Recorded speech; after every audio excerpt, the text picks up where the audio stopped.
Math solution पर एक बार पुनः आप सभी का स्वागत है। और आज मैथ सॉल्यूशन में हम लेकर आए हैं रेलवे ग्रुप डी के लिए 18 सितंबर 2018 की थर्ड शिफ्ट के मैथ के क्वेश्चनों का सॉल्यूशन। एक एक मैथ के क्वेश्चन आपके सामने आते चले जाएंगे और यहाँ पर उनका सॉल्यूशन आप देखते चले जाएंगे। पेपर में किस तरह से आप समय बचा सकते हैं वो आप इन सॉल्यूशन के जरिए समझ सकेंगे। चलिए देखते हैं क्वेश्चन क्या है। क्वेश्चन जो है, पहला क्वेश्चन यहाँ पर 5वां क्वेश्चन है, क्योंकि देखिए रैंडमली क्वेश्चन आते हैं जब आपका ऑनलाइन एग्जाम होता है। तो ये क्वेश्चन नंबर 5 जो पहला क्वेश्चन था मैथ का, फिर उसके बाद जहाँ जहाँ क्वेश्चन आएंगे वो मैथ के क्वेश्चन हम लेते चले जाएंगे। क्वेश्चन आपके सामने है, क्या है भाई?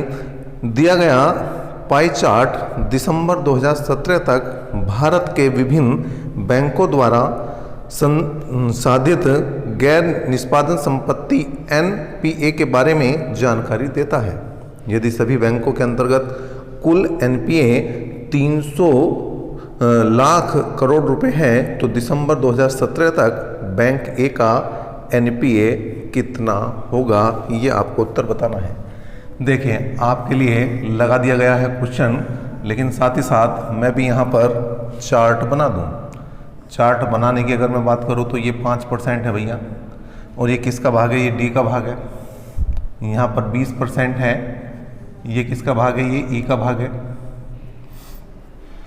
यहाँ पर फिर 5% है, और ये किसका भाग है? ये एफ का भाग है। यहाँ पर 30% है, और ये किसका भाग है? ये ए का भाग है। ठीक है, फिर 25% ये है बी का भाग, और बचा हुआ 15% ये है किसका भैया? सी का भाग। किसका? सी का भाग। अब यहाँ पर इन्होंने कुल जो एनपीए दिया है, कुल एनपीए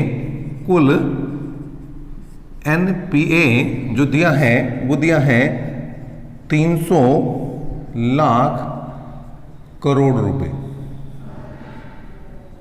ठीक है भैया, और हमें बताना है ए का एनपीए। किसका?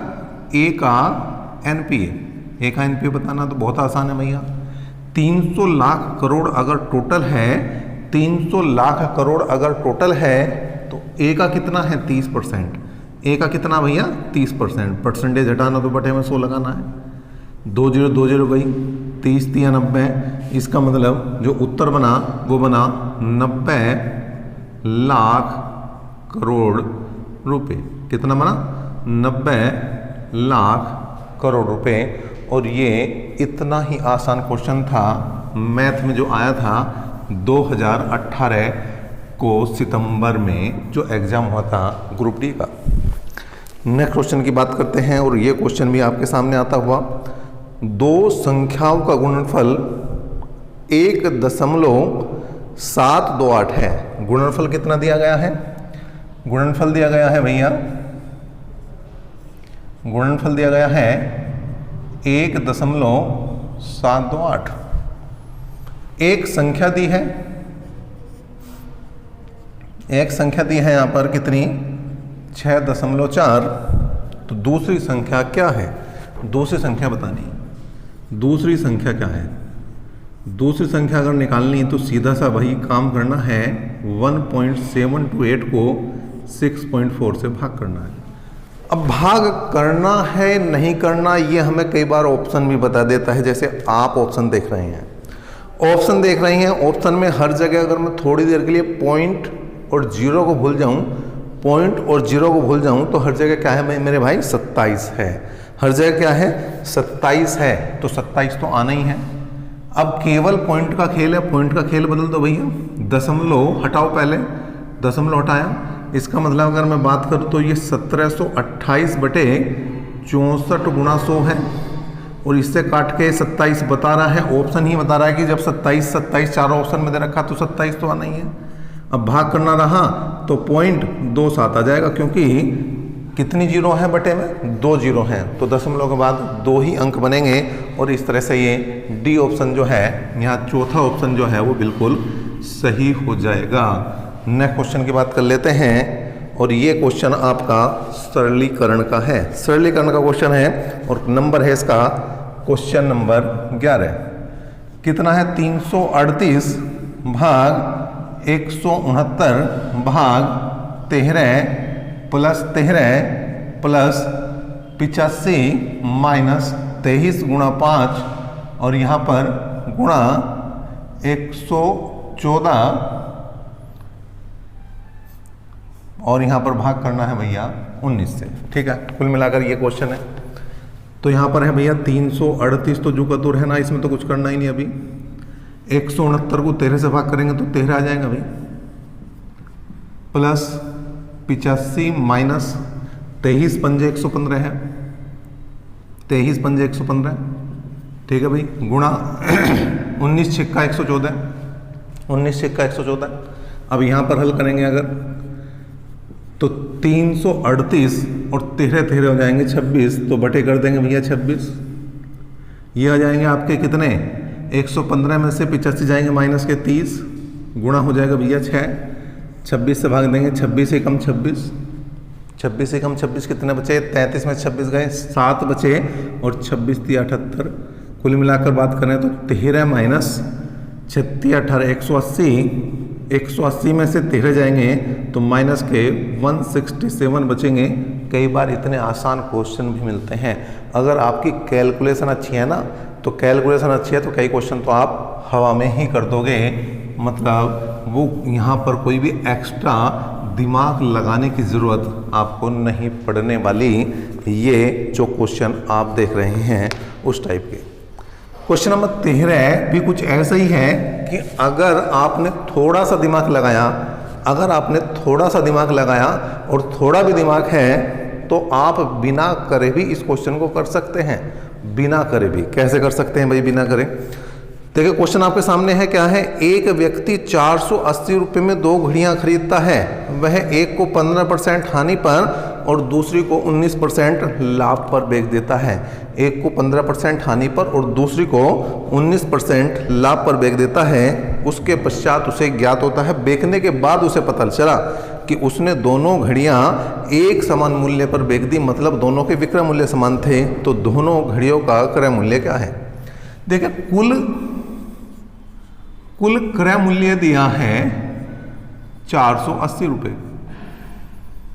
अब ऑप्शन है आपके सामने, पहला ऑप्शन है 280 205, दूसरा ऑप्शन है 270 190, तीसरा ऑप्शन है 285 200 और चौथा ऑप्शन है 280 और 200।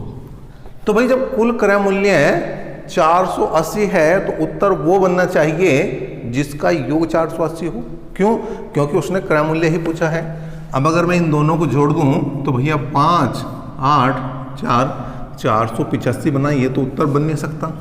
अब यहाँ पर देखें 0 8 और 7 सॉरी 9 और 7 16 का 6 कहाँ से लिखूँ? 1 2 और 1 3 और 1 4 460 भी उत्तर नहीं बन सकता भैया। इसे जोड़ूंगा तो 485 तो डायरेक्ट ही दिखाई दे रहा है आपको, और ये बचा उत्तर 480 है। डायरेक्ट कर देंगे, बिना करे ही हमने इस क्वेश्चन को निशान लगा दिया। ये है आपका हिट एंड ट्रायल मेथड। ठीक है जी। लेकिन अगर पूरा करना है तो किस तरह से करेंगे? देखिए भाई, 2 घड़ियों का मूल्य है 480 है तो एक का मैंने x मान लिया और दूसरे का हो जाएगा अब 480 माइनस x।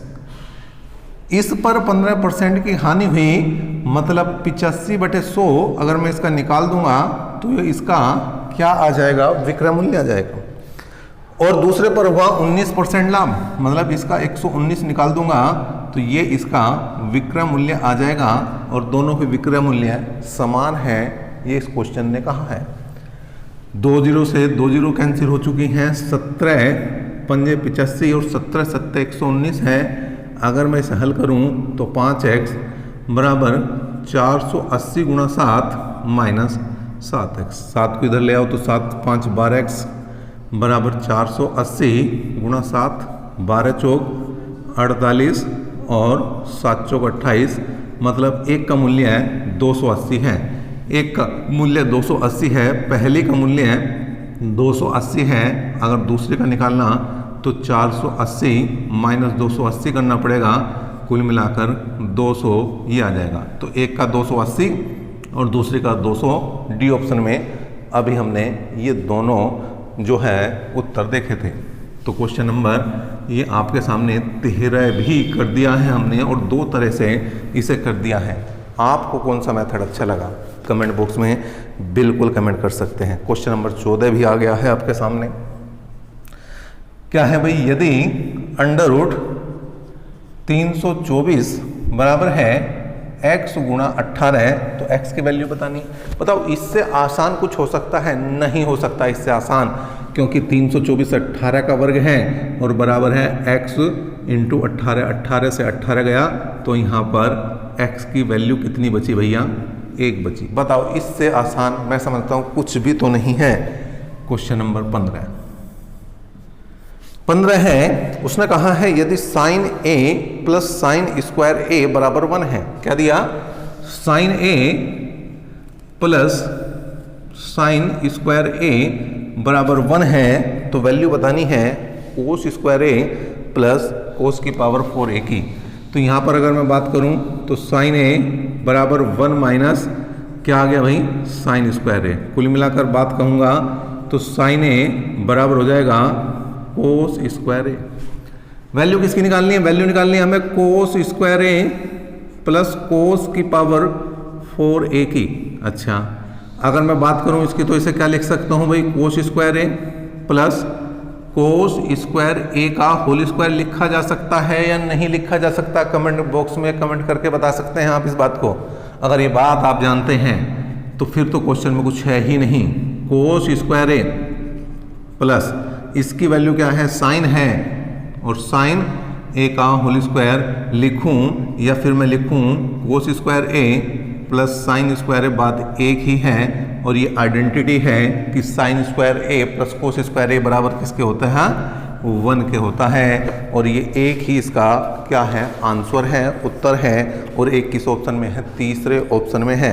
तो इस तरह से लगातार जो है क्वेश्चन आपने देखे हैं। कई बार लगातार क्वेश्चन भी दे देते हैं, कई बार बीच बीच में कई क्वेश्चन छोड़ने के बाद आपको मैथ के क्वेश्चन यहाँ पर देखने को मिलेंगे। अब देखिए क्वेश्चन नंबर 21 आया है। क्वेश्चन नंबर 21 है जो मैथ का है। क्या है? पिता की आयु पुत्र की आयु की 4 गुनी है। पिता की आयु पुत्र की आयु की 4 गुनी है। 20 वर्षों में उनकी आयु पुत्र की आयु की 2 गुनी हो जाएगी। उनकी आयु ज्ञात कीजिए। तो ऑप्शन लेंगे। जो पहला ऑप्शन है वो 40 और 10 है। जो दूसरा ऑप्शन है वो 36 और 9 है। जो तीसरा ऑप्शन है वो 44 और 11 है। जो चौथा ऑप्शन है वो 60 और 15 है। अब देखिए हर जगह 4 गुनी है। 10 चौक 40, 9 चौक 36, 11 चौक 44, 15 चौका 60, हर जगह ही 4 गुनी है। तो पहली बात तो फिट है बिल्कुल। 20 वर्षों में उसकी आयु पुत्र की आयु की केवल दुगनी होगी। 20 वर्ष बाद अगर मैं इसकी आयु देखूं तो ये तो हो जाएगा भैया 60 साल का 20 जोड़ दूंगा। अब ऐसा तो है नहीं कि इसकी उम्र 10 ही रह जाएगी, इसकी भी 20 साल बढ़ेगी। जब 20 साल बढ़ेगी तो इसकी कितनी हो जाएगी? 30। और 30 दूनी होते हैं 60 और दुगनी ही की बात करी थी। इसका मतलब पहला ही ऑप्शन सही है। पहला ही ऑप्शन यहाँ पर सही होता हुआ क्वेश्चन नंबर 21 का। नेक्स्ट बात करते हैं और देखिए एक बार फिर से लगातार क्वेश्चन आते हुए 22वां क्वेश्चन भी मैथ का ही है। क्या है भाई? एक कबड्डी टीम द्वारा कुछ मैचों की एक श्रृंखला में प्राप्त किए गए अंक निम्नलिखित हैं। किस तरह से हैं भैया? 17, 2, 7, 27, 15, 5, 14, 8, 10, 24, 48, 10, 8, 7, 18 और 28। टीम द्वारा प्राप्त अंकों की माध्यिका निकालनी है। माध्यिका, अब माध्यिका निकालनी है तो एक बात का ध्यान रखना है, या तो आरोही क्रम लगाना है, या तो आरोही क्रम लगाना है, या फिर अवरोही क्रम लगाना है। आरोही मतलब बढ़ता हुआ, अवरोही मतलब घटता हुआ। आरोही मतलब असेंडिंग ऑर्डर और अवरोही मतलब डिसेंडिंग ऑर्डर। तो आरोही क्रम अगर हम लगाएं, आरोही क्रम अगर हम लगाएं तो यहाँ पर क्या हो जाएगा? देखिए सबसे पहले सबसे छोटी संख्या 2 है, ठीक है। उसके बाद 5 है, उसके बाद 7, एक और 7 है, ठीक है भाई। फिर 8, एक और 8 है, ठीक है, 9 नहीं है, फिर 10, एक और 10 है, ठीक है भाई। 10 के बाद यहाँ पर देखें तो 14 है, 14 के बाद अगर देखें तो 15 भी है, 15 के बाद 17 है, 17 के बाद 18 है, 18 के बाद अगर देखें तो भाई 24 है, 24 के बाद अगर देखें तो 27 है, और 27 के बाद अगर देखें तो 28 है, और 28 के बाद देखें तो 48 बचा हुआ है। कुल मिलाकर 1 2 3 4 5 6 7 8 9 10 11 12 13 14 15 16, यहाँ पर 16 संख्या हमने लिखे हैं। एक बार क्वेश्चन में भी आपको चेक कर लेना चाहिए इस तरह से गिन के कि वास्तव में क्या 16 ही थी या हमने कोई कम या ज़्यादा कर दिए हैं। तो 1 2 3 4 5 6 7 8 9 10 11 12 13 14 15 16 बिल्कुल सही है। और यहाँ पर जो पद हैं वो पदों की संख्या कैसी है? पदों की संख्या 16 है, और जो एक सम संख्या है, क्या है? सम संख्या। हमें निकालनी है माध्यिका। क्या निकालनी भैया? माध्यिका निकालनी है। तो माध्यिका निकालनी है n/2वें पद का मान, n/2वें पद का मान प्लस n/2 प्लस 1वें पद का मान बटे 2। अब n का मान 16 है तो 16/2 मतलब 8वें पद का मान प्लस 8 और 1 9वें पद का मान बटे 2। 8वां पद 1 2 3 4 5 6 7 8, 8वां पद 10 है, और उससे अगला पद 14/2 मतलब कुल मिलाकर 24/2 मतलब 12। ये बना इसका आंसर, ये बना इसका। देखिए भाई क्वेश्चन नंबर 22 के बाद एक लंबा गैप और क्वेश्चन नंबर 41 जो है वो मैथ का क्वेश्चन बना। क्या है भाई? 324 से पूर्णतः विभक्त होने वाली 5 अंकों की बड़ी से बड़ी संख्या क्या है? तो इसे भी हम हिट एंड ट्रायल मेथड से करेंगे, और यहाँ पर ये देखेंगे कि कौन सा ऑप्शन यहाँ पर सही होगा। दोनों तरीके से बता देंगे हम आपको, दूसरे तरीके से आपको बता दिया जाएगा, करके आप देख सकते हैं। बाकी हम यहाँ डायरेक्ट आपको समय बचाने वाला मेथड बताने जा रहे हैं। बहुत ध्यान से समझना है, बहुत ध्यान से। 324 है, 324 है 18 का वर्ग। किसका वर्ग है? 18 का वर्ग। इसका मतलब जो संख्या 18 से कटेगी वो 324 से भी कटेगी। अब 18 का भी पहाड़ा हो सकता है, कुछ के याद हो या ना हो, तो जो संख्या 9 और 2 से कटेगी वो जो है भैया 18 से भी कटेगी। इसका मतलब क्या देखना कि वो संख्या देखनी पहले हमें जो 9 से कटती है और जो संख्या 2 से कटती है। तो देखिए 2 तो सभी को काट रहा है, क्योंकि 2 से कटने के लिए अंतिम अंक 0 2 4 6 8 होना चाहिए, मतलब सम अंक होना चाहिए, और सम ही है सबका। तो इसका मतलब ये वाली बात तो सेट है, इसे तो कुछ दिक्कत नहीं है। अब 9 की बात है, जिसके अंकों का योग 9 से कट जाएगा, जिसके अंकों का योग 9 से कट जाएगा वो संख्या 9 से कट जाएगी। देखिए 9 को हटाओ, 9 को हटाओ, 9 को हटाओ, 7 और 6 13, 13 9 से नहीं कटता। इसका मतलब ये उत्तर नहीं बनने वाला।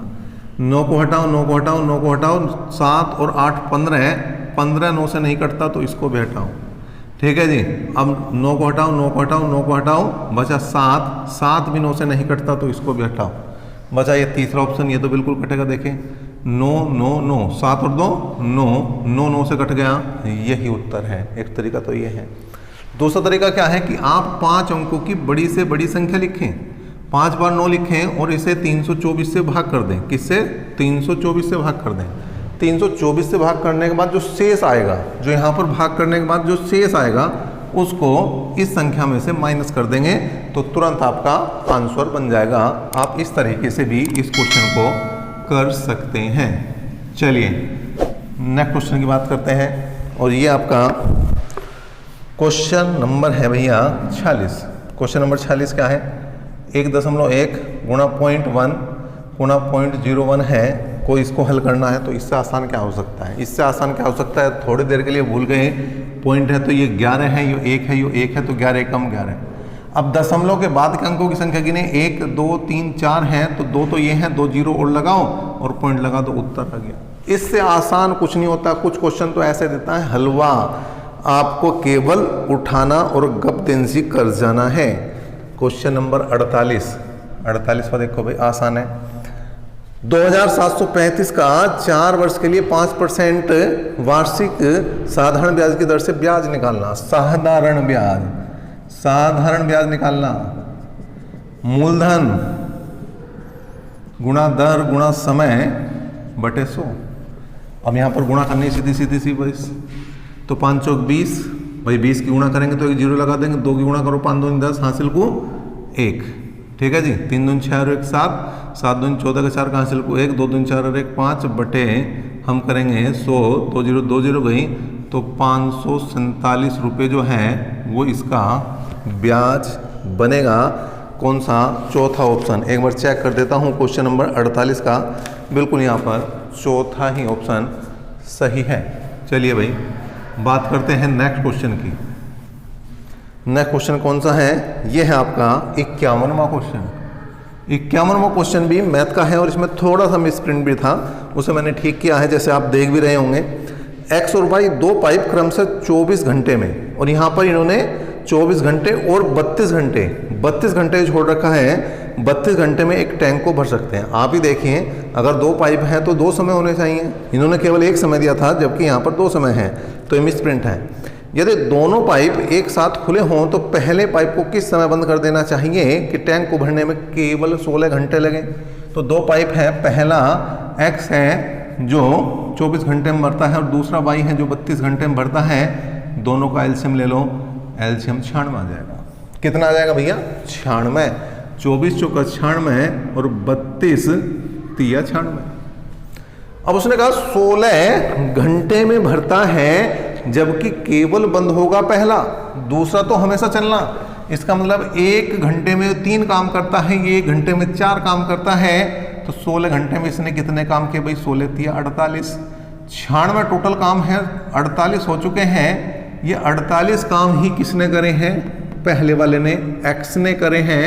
तो अगर मैं देखूं ये एक्स जो है 48 काम कितनी देर में करेगा, जबकि 1 घंटे में 4 काम करता है, तो 4 से भाग करा, कुल मिलाकर 12 घंटे में ये काम करेगा। अब देखिए यहाँ पर उत्तर पूछने के 2 तरीके हैं। एक तो उसने पूछ लिया कितनी देर बाद इसे बंद किया जाए, तो 12 घंटे बाद इसे बंद किया जाए। उत्तर आ गया आपका पहला ही ऑप्शन। एक पूछ सकता था यहीं पर ये कितने समय पहले, कितने भाई 16 घंटे में भर रहा है, लेकिन टैंक भरने से कितने समय पहले इसे बंद किया जाए?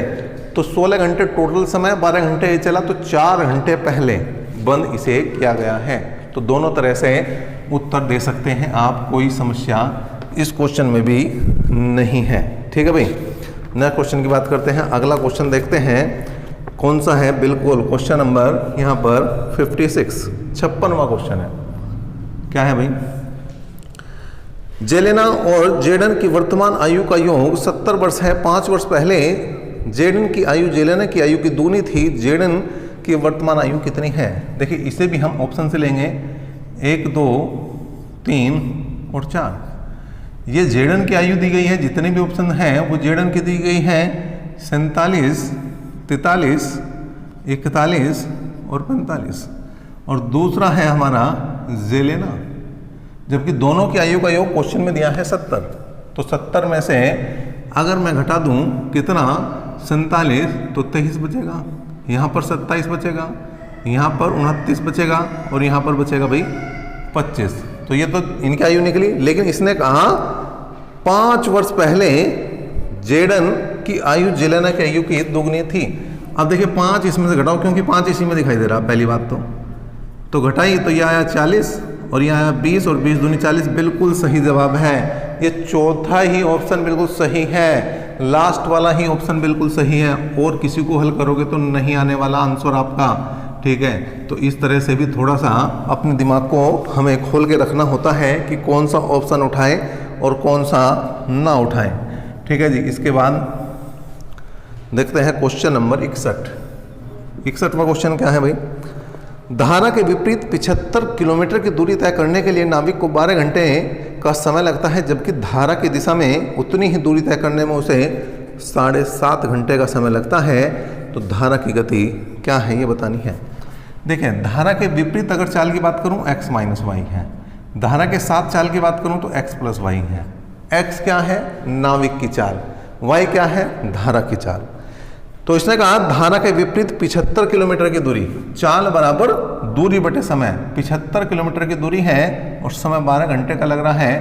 पहली समीकरण बनी। 75 किलोमीटर की ही दूरी है लेकिन धारा की दिशा में 7.5 घंटे का समय लगा है, मतलब 75 बटे 7.5 2 आ गया। अब इन दोनों को हल करना है। क्या निकालना भैया? हमें यहाँ पर निकालनी है धारा की गति, मतलब y की वैल्यू निकालनी है। तो x को हटाना है, घटा दो भाई। ये आगे माइनस के 2y बराबर 75 बटे 12 माइनस 75 बटे 7.5। ठीक है भाई। अब यहाँ पर काट दूँ अगर मैं 3 से तो 25 या 75, 3 चौक 12। अब यहाँ पर हमने ये हटाया तो 75 एकम 75 और ये आया 10। तो कुल मिलाकर 2y बराबर 25 बटे 4 माइनस 10, 10 चौक 40, कुल मिलाकर माइनस के 15 बटे 4 बचे भाई। और अगर यहाँ पर और आकर इसे हल करें तो y बराबर आ जाएगा भैया 15 बटे 8। कितना आ जाएगा भैया? 15 बटे 8। 4 दूनी 8। भाग करेंगे तो देखिए 8 एकम 8। जैसे ही एक आया वैसे आगे भाग करने की जरूरत नहीं। जितने भी ऑप्शन आप देख रहे हैं उनमें कहीं भी एक जो है केवल एक में है तो 1.875 किलोमीटर प्रति घंटा जो है वो आपका आंसर बनेगा। और मैं आपके लिए इसका आंसर भी चेक कर देता हूँ। क्वेश्चन नंबर 61 का चौथा ऑप्शन बिल्कुल सही है। तो देखिए कुछ चीज़ें मैंने बताया है कि आप अगर दिमाग खोल के रखते हैं तो डायरेक्ट क्वेश्चन वाला आपके लिए हल करके दे रहा है। केवल पेपर में बैठे हैं जब हम, तो हमारा दिमाग खुले रूप से काम करना चाहिए, खुले मन से काम करना चाहिए। आप किस चीज़ की तैयारी कर रहे हैं और आप किस चीज़ के मैथ का सॉल्यूशन चाह रहे हैं, कमेंट बॉक्स में हमें कमेंट करके बताएं। और साथ ही साथ अगर अभी तक आपने वीडियो को शेयर नहीं किया है तो भैया शेयर ज़रूर कर दें। चलिए क्वेश्चन देखते हैं। नेक्स्ट क्वेश्चन कौन सा क्वेश्चन है? बिल्कुल यहाँ पर क्वेश्चन देखेंगे अब जो मिल रहा है हमें जाके। कौन सा क्वेश्चन है भाई? अब बीच में बहुत सारे क्वेश्चन ऐसे आए जो साइंस के और जीके के रहे हैं, रीजनिंग के रहे हैं। यहाँ पर 79 क्वेश्चन ऐसा है जो मैथ का है। क्या है भाई? 1000 रुपये की धनराशि को तारा, तमन्ना और टीना, कौन कौन है? तारा, तमन्ना और टीना के बीच 4, 5 और 6 के अनुपात में बांटा गया है। तारा और टीना की राशि का अंतर बताना है। यहाँ अंतर कितना आ रहा है भैया? 2। टोटल कितना? 6 और 4 10 और 5 15 बराबर ही किसके है? 1000 के हैं। ठीक है भाई। 2 बराबर किसका आ गया? अंतर का आ गया। किसके? अंतर के। और वो भी किसका? तारा और टीना का। तारा और टीना का। भाग करो भाई। 5 तिया 15 और 5 दूनी 10। कुल मिलाकर अगर अंतर की बात करूं तो 400 बटे आ जाएगा 3। 400 बटे 3। ठीक है जी। और ये आ जाएगा 3 एकम 3, 3 तिया 9, 3 तिया 9, 3 तिया 9। इस तरह से चलता चला जाएगा। और कौन सा ऑप्शन है आप देख सकते हैं? तीसरा ऑप्शन है जो इसका सही आंसर बन रहा है। नेक्स्ट क्वेश्चन की बात करते हैं भाई।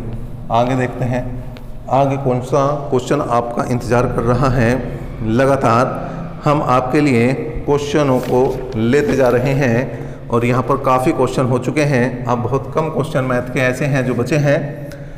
देखिए उसने कहा यदि a + 1/a बराबर 8 है तो a³ + 1/a³ की वैल्यू बतानी है। तो देखिए ध्यान दें, यदि a + 1/a बराबर x है और वैल्यू बतानी है आपको a³ + 1/a³ की, तो x³ - 3x करना है। मतलब आप क्या करना, 8 की घात 3 में से इसी का 3 गुना घटाना है। तो 8 की घात 3 का मतलब 512, 8 × 24 घटा देंगे तो 488 बचेगा। और यही तो इस क्वेश्चन का आंसर भी है 488। पहले ही ऑप्शन में आप देख पा रहे हैं और यही इसका आंसर सही है। अब लगातार क्वेश्चन हैं 2-3। 91वां क्वेश्चन भी जो है वो मैथ का ही आया है। 91वां क्वेश्चन भी है मैथ का। क्या है भाई? आंकड़े दिए गए हैं क्या? 5, 8, 2, 6, 9, 15, 12 और 18 के माध्य और माध्यिका का अंतर बताना है। माध्य मतलब समांतर माध्य है और माध्यिका आप जानते ही हैं मीडियन का जो है अंतर बताना है, इनका घटा के बताना है। तो फिर वही बात है, आरोही क्रम लगा लो क्योंकि माध्यिका निकालनी। आरोही क्रम सबसे पहले 2 बढ़ता हुआ क्रम, फिर यहाँ पर 5, फिर 6, फिर 8, फिर 9, फिर 12, फिर 15 और सबसे बाद में 18। तो देखिए 1, 2, 3, 4, 5, 6, 7, 8 है। और यहाँ पर कितनी है क्वेश्चन में, एक बार फिर से गिने, 1, 2, 3, 4, 5, 6, 7, 8 बिल्कुल सही है। अगर माध्यिका निकालनी है तो अभी हमने फॉर्मूला लिखा था, इसी पेपर में क्वेश्चन आया था कि जब आंकड़ों की संख्या सम है तो n/2 वे पद का मान प्लस n/2 मतलब 8/2 प्लस 1 वे पद का मान बटे 2। तो मतलब चौथा पद 1, 2, 3, 4, चौथा पद 8 है, प्लस 4 और 1 पांचवा पद 9 है बटे 2। तो कितना आ गया भाई, 8, 9, 17/2 का मतलब हो गया 8.5। माध्य का 8.5 है। अब माध्य निकालना है, माध्य निकालना, सबको जोड़ दो। 2, 5, 6, 8, 9, 12, 15, 18 बटे कितना, 1, 2, 3, 4, 5, 6, 7, 8 बटे 8 कर दिया हमने। जोड़ दो भाई, 18 और 12 30 हो गए, 30 और 15 हो गए 45 और 9 54, 54 और 6 हो गए कितने भैया, 54, 6, 60 और 8 और 2 10, 70 और 5 75/8 बना। ठीक है, आप जोड़ के दे सकते हैं, 75 ही आना चाहिए। 8 से भाग करा, 8 9 72, कितने बचे, 3 बचे भाई, 30 हुए, 8 3 24, कितने बचे, 6 बचे, 8 7 56 और 8 5 40। हमें निकालना है माध्य माइनस माध्यिका, माध्य माइनस माध्यिका, माध्य माइनस माध्यिका मतलब 9.375 माइनस 8.5 हमें घटाना है। तो 5 तो जुगा तू रहा भाई, 7 जुगा तू रहा। अब 5 घटाना है तो यहाँ पर हो जाएंगे 13, 13 में से 5 जाएंगे, 8 बचेंगे और आगे कुछ नहीं बचना। तो 0.875, 0.875 91 का उत्तर मैं बिल्कुल चेक करूँगा, चौथा ऑप्शन बिल्कुल सही है। इसका मतलब पूरी कैलकुलेशन भी हमारी कन्फर्म सही है, कन्फर्म सही है। नेक्स्ट क्वेश्चन की बात करते हैं। क्या क्वेश्चन है आपके लिए, बिल्कुल 92वां क्वेश्चन, 92 क्वेश्चन भी है यहाँ पर 92। ठीक है भाई, 92वां क्वेश्चन देखते हैं। अब बहुत ज़्यादा क्वेश्चन नहीं बचे हैं, मुश्किल से 1 या 2 क्वेश्चन, 3 क्वेश्चन बचे हुए हैं जो मैथ के बच रहे हैं यहाँ पर। क्या है भाई, 18 गुना 16, 18 गुना 16 माइनस 3445 बटे 13। तो हल करो भाई। ठीक है भाई, तो यहाँ 18 की गुणा करेंगे, लेकिन पहले क्या कर दो भाई, पहले आप भाग कर दो, 13 से भाग करो भाई। 13 दूनी 26, 8 बचे 13 6 78, 6 बचे 13 पंजे 65। ठीक है भाई, तो यहाँ पर अगर मैं बात करूँ तो ये कुल मिलाकर बात बनी है, तो गुणा ही करनी पड़ेगी हमें। तो यहाँ पर देखें 2 अंक को गुणा कैसे करते हैं वो भी आपको समझा दें। एक नियम है IXI है। तो पहले 8 6 8 48 का 8 कहाँ से लगो 4, इसकी गुणा इसमें करो, 6 कम 6, 8 कम 8, 8 6 14 और 4, 14 4 18 का 8 का हासिल को 1 और 1 की कम 1 और 1 2, 288 कुल मिलाकर बना ये माइनस 265। घटा दूंगा तो बचेगा 3 और यहाँ पर 2, 23 जो है इसका आंसर बना। और 23 92वें क्वेश्चन में किस ऑप्शन में है, पहले ही ऑप्शन में आप देख पा रहे हैं, बिल्कुल पहला ही ऑप्शन यहाँ पर सही होता हुआ। नेक्स्ट क्वेश्चन की बात करते हैं और इस बार है क्वेश्चन नंबर 94। क्वेश्चन नंबर 94 आ गया है आपके सामने। क्या है भाई, किसी समकोण त्रिभुज की 2 संलग्न भुजाएं, संलग्न का मतलब जुड़ी हुई भुजाएं 1.5 और 2 सेंटीमीटर है, परिवृत्त की त्रिज्या क्या है, परिवृत्त की त्रिज्या आपको बतानी है। ठीक है, एक है अंतःवृत्त, एक है परिव्रत। जो परिव्रत होता है वो कर्ण का मध्य बिंदु होता है। तो कर्ण निकालना है हमें, कर्ण निकाल दो भाई और उसका आधा कर दो।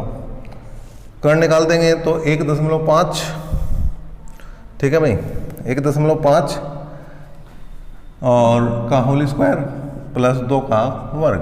तो 1.5 का मतलब जो आ गया भाई 2.25 प्लस 2 दूनी 4, कुल मिलाकर 6.25 और हल करेंगे तो 2.5 जो है बन गई है इसकी क्या, कर्ण की लंबाई। हमें निकालनी है परिव्रत की त्रिज्या मतलब स्मॉल आर, कैपिटल आर, परिव्रत कैपिटल आर और अंतर्वृत्त स्मॉल आर। तो इसका आधा कर दो भाई, आधा कर दिया तो कितना बचा भाई 1.25 सेंटीमीटर। क्षेत्रफल निकालना हमें, क्षेत्रफल क्या होगा भाई पाई आर स्क्वायर, ठीक है। तो पाई आर का मान 1.25 का होल स्क्वायर। तो हम 125 का वर्ग निकाल देंगे। तो 125 का अगर वर्ग निकालना तो 25 तो लिखना ही है, 12 के 13 में गुणा करेंगे तो 156, दशमलव के बाद 4 अंक हो जाएंगे तो कुल मिलाकर 1.5625 पाई सेंटीमीटर स्क्वायर जो है वो बन जाएगा इसका उत्तर। और ये किस ऑप्शन में है, दूसरे ऑप्शन में है। 94 का दूसरा ऑप्शन यहाँ पर बिल्कुल सही होता हुआ। नेक्स्ट क्वेश्चन की बात करते हैं भाई। अगला क्वेश्चन क्या है उसे भी देख लें। क्या है अगला क्वेश्चन, 97 है क्वेश्चन। निम्नलिखित में कौन सी अपरिमेय संख्या नहीं है? जो परिमेय है वही अपरिमेय नहीं है। पहला ऑप्शन पाई अपरिमेय है, दूसरा √7652 किसी का पूरा वर्ग नहीं है तो ये भी अपरिमेय है। 5428 ये भी किसी का पूरा वर्ग नहीं है। और यहाँ पर अगर बात करें तो 60 जो है 84 ये पूर्ण वर्ग है। किसका है ये देख लेते हैं। देखिए 4 है लास्ट में 4 है तो या तो ये लास्ट अंतिम अंक 2 बनेगा या बनेगा 8, ठीक है। अब इससे छोटा वर्ग क्या है, 60 से छोटा वर्ग क्या हो जाएगा, 7 7 है 49, 8 8 64 ज़्यादा हो जाएगा। 7 की गुणा 8 में करो भाई 56। तो कुल मिलाकर ये बड़ी वैल्यू बनी तो बड़ा लिख दो, ये 78 का वर्ग है, ये 78 का वर्ग है। तो यही क्या है, एक परिमेय संख्या है क्योंकि ये अपरिमेय नहीं है। नेक्स्ट देखते हैं क्वेश्चन, और ये आज का लास्ट क्वेश्चन भी है, इस पेपर का लास्ट क्वेश्चन भी है। क्या है भाई, पाइप ए पाइप बी की अपेक्षा चौथाई समय में टंकी भरता है। पाइप ए पाइप बी की अपेक्षा चौथाई समय में टंकी भरता है, मतलब ये 4 घंटे ले रहा तो ये 1 घंटा ले रहा, समय की बात कर रहे हैं अभी, ठीक है। पाइप ए की तुलना में पाइप सी उसे 3 गुने समय ज़्यादा ले रहा है, 3 गुना समय ले रहा है, तो ये 1 घंटा ले रहा है तो ये लेगा 3 घंटे। यदि तीनों पाइप एक साथ खोल दी जाए तो वे 24 घंटे में खाली टैंक को भर सकते हैं। यदि सी को चालू न किया जाए, मतलब केवल ए और बी को चालू किया जाए, तो खाली टैंक को भरने में कितना समय लगेगा। अब देखिए कार्य क्षमता का अनुपात निकाल लो। कार्य क्षमता का अनुपात निकालना तो उल्टा करना पड़ता है, कर दो भाई उल्टा। एलसीएम लिया 12, क्योंकि समय का अनुपात कार्य क्षमता के अनुपात का उल्टा होता है। यहाँ आगे 12:3:4। अब हमें ए और बी से निकालना है। अब देखिए अगर सबसे करारे हैं तो 12 और 3 15 और 4 19 गुणा कितने घंटे में कर देते हैं, जब 24 घंटे में। अब कराना किससे है, ए और बी से, तो 12 और 3 15, 3 से काट दो, 3 8 24, 3 5 15, ठीक है भैया। 9 8 72 का 2 का हासिल को 7 और 8 एकम 8 7 15/5, 5 15, 0 लगाया, 5 चौक 20, कुल मिलाकर 30.4। और ये क्या है, मात्रक कुछ भी नहीं दिया है तो यहाँ पर भी मात्रक नहीं आना। वैसे ये अगर घंटे दे रखे हैं 24 तो ये घंटे बनेंगे। कुल मिलाकर 30.4 घंटे का समय ए और बी को भरने में लगेगा। आपको ये सॉल्यूशन कैसा लगा कमेंट बॉक्स में कमेंट करके बता सकते हैं। आप किसका सॉल्यूशन चाह रहे हैं वो भी हमें कमेंट बॉक्स में बिल्कुल कमेंट करें। अभी तक अगर वीडियो अब अच्छा लगा है तो बिल्कुल आप सब्सक्राइब कर सकते हैं, क्योंकि इसी तरह की आगे भी वीडियो आती ही चली जाएंगे आपके लिए। और साथ साथ अपने मित्रों को, अपने सखाओं को, अपने चाहने वालों को भी इस वीडियो को शेयर कर सकते हैं। चलिए अभी तक के लिए इतना ही। नेक्स्ट सोल्यूशन तक के लिए बने रहे हमारे साथ।